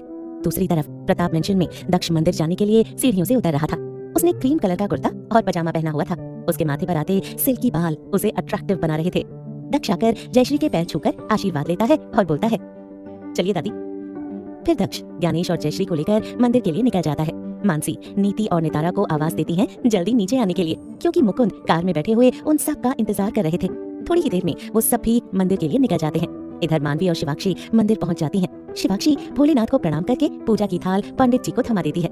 मानवी ने इधर उधर देखते हुए कहा, लगता है यहाँ पर आज बहुत बड़ी पूजा होने वाली है। पंडित जी ने मानवी को फूल देते हुए कहा, हाँ बेटिया, मालिक चुनाव में जीत गए हैं, इसलिए बड़ी मालकिन ने पूजा रखवाई है मंदिर में। शिवाक्षी अपनी आंखें बंद करती है तो उसे संगीता की कही गई बातें याद आती हैं। वो अपनी आंखें खोलकर भोलेनाथ की प्रतिमा को देखने लगती है और मन ही मन बोलती है, हाँ, हे भोलेनाथ, अम्मा बोलती है कि मैं मनहूस हूँ। क्या सच में ऐसा है? आपने क्यों मेरी किस्मत ऐसी लिखी भोलेनाथ? क्या मुझे खुश रहने का अधिकार नहीं है? क्या आपने मेरी जिंदगी में कोई खुशी लिखी ही नहीं है? आपने मुझे जो दिया, जैसा दिया, उसे खुशी खुशी स्वीकार कर लिया। कभी आपसे किसी बात के लिए कोई शिकायत नहीं की। हर दर्द, हर तकलीफ को हंसते हंसते सह लिया मैंने। फिर भी क्यों? मुझे अम्मा समझती नहीं है।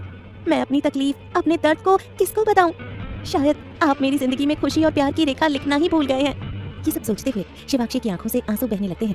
उसी वक्त दक्ष, ज्ञानेश और जयश्री के साथ मंदिर की सीढ़ियों पर कदम रखता है। तभी पंडित जी शिवाक्षी को देखते हुए कहते हैं, बिटिया, भोलेनाथ की पूजा तुम्हारे भजन के बिना अधूरी है। शिवाक्षी मुस्कुरा देती है और भजन गाने लगती है। शिवाक्षी भक्ति भाव से भजन गा रही थी। उसकी आवाज इतनी सुरीली थी कि सभी मंत्र मुग्ध होकर उसका भजन सुन रहे थे। शिवाक्षी जैसे ही भजन समाप्त करती है, उसे एक आवाज सुनाई देती है, आहा, अति सुंदर। शिवाक्षी पीछे मुड़कर देखती है तो जयश्री उसे देखकर मुस्कुरा रही थी। वो उन्हें प्रणाम करके अपनी नजरें झुका लेती है। मानवी भी ऐसा ही करती है। जयश्री शिवाक्षी के पास आती है और बोलती है, तुम्हारा भजन सुनकर दिल खुश हो गया, बहुत ही अच्छा गाती हो, भोलेनाथ की कृपा तुम पर बनी रहे। जयश्री की बात सुनकर शिवाक्षी मुस्कुरा देती है। वहीं दक्ष की नजरें मानवी पर थीं। पिंक साड़ी में वो उसे बहुत खूबसूरत नजर आ रही थी। मानवी को ऐसा लगता है कि कोई उसे देख रहा है। वो अपनी नजरें उठाती है तो उसकी नजरें दक्ष की नजरों से मिल जाती हैं, जिससे घबराकर वो अपनी नजरें झुका लेती है। क्या भोलेनाथ के मंदिर में जलने वाले हैं दक्ष और मानवी के दिल में प्रेम के दिए? सवालों के जवाब जानने के लिए सुनते रहें दिल कर बैठा इश्क। Like, comment, subscribe for more episodes.